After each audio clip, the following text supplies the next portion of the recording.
பகிர்ந்து கொள்வதின் மந்திரம். இது ஒரு அழகான அமைதியான சிறிய நகரத்தில் நடக்கும் ஒரு இனிய கதை.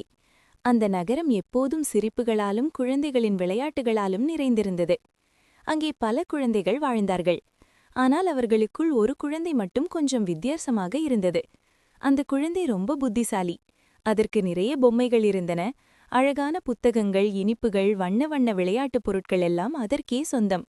ஆனால் அந்த குழந்தை அவற்றை யாருடனும் பகிர விரும்பவில்லை. எதையும் தன்னிடமே வைத்துக் கொள்ள வேண்டும் என்ற எண்ணம்தான் அதன் மனதில் எப்போதும் இருந்தது. பொம்மைகள் தன்னுடையது, இனிப்புகள் தன்னுடையது, சந்தோஷமும் தன்னுடையது என்று அது நினைத்தது. அதனால் என்ன நடந்தது தெரியுமா? அந்த குழந்தை தனியாகத்தான் விளையாடியது. மற்ற குழந்தைகள் சேர்ந்து சிரிக்கும்போது அது ஓரமாக நின்று பார்த்தது. அதன் பொம்மைகள் புதிதாக இருந்தாலும் அதன் மனம் கொஞ்சம் வெறுமையாக இருந்தது. ஒரு நாள் மாலை அந்த குழந்தை தனது அறையில் தனியாக அமர்ந்திருந்தது. அறை முழுக்க பொம்மைகள் இருந்தன. ஆனால் அந்த அறை அமைதியாக இருந்தது. அந்த அமைதியில் ஏதோ ஒரு விதமான மாய உணர்வு காற்றில் மிதந்தது. அப்போது அந்த அறையில் இருந்த ஒரு பொம்மை மெதுவாக ஒளிர ஆரம்பித்தது. அந்த ஒளி சாதாரணமானதல்ல. அது மென்மையாகவும் இனிமையாகவும் இருந்தது. அந்த ஒளி அறை முழுவதையும் நிரப்பியது. அந்த நொடி மந்திரம் நடக்க ஆரம்பித்தது.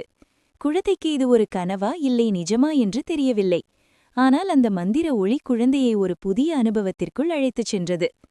அந்த குழந்தை பார்த்த உலகம் மாறியது. அங்கே அது மற்ற குழந்தைகள் ஒருவருக்கொருவர் பகிர்ந்து கொள்வதை பார்த்தது. ஒரு பொம்மை பல கைகளில் சுழன்றது. ஒரு இனிப்பு பல முகங்களில் சிரிப்பை உருவாக்கியது.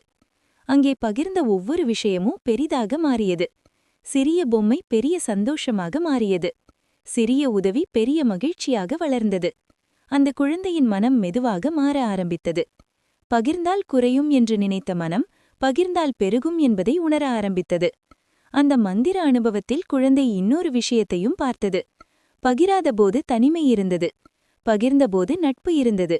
பகிர்ந்தபோது சிரிப்பு இருந்தது. பகிர்ந்தபோது மனம் நிறைந்தது. மந்திர ஒளி மெதுவாக மங்கியது. அறை மீண்டும் பழையபடி மாறியது. ஆனால் அந்த குழந்தை மாறிவிட்டது. அதன் மனத்தில் ஒரு புதிய வெளிச்சம் பிறந்திருந்தது. அடுத்த நாள் அந்த குழந்தை தனது பொம்மைகளை எடுத்துக்கொண்டது. இந்த முறை அவற்றை மறைக்கவில்லை. அவற்றை மற்ற குழந்தைகளுடன் பகிர்ந்தது. பொம்மைகள் சிரிப்புகளாக மாறின. இனிப்புகள் பகிரப்பட்டன. சந்தோஷம் பெருகியது. அந்த குழந்தை தனியாக இல்லை.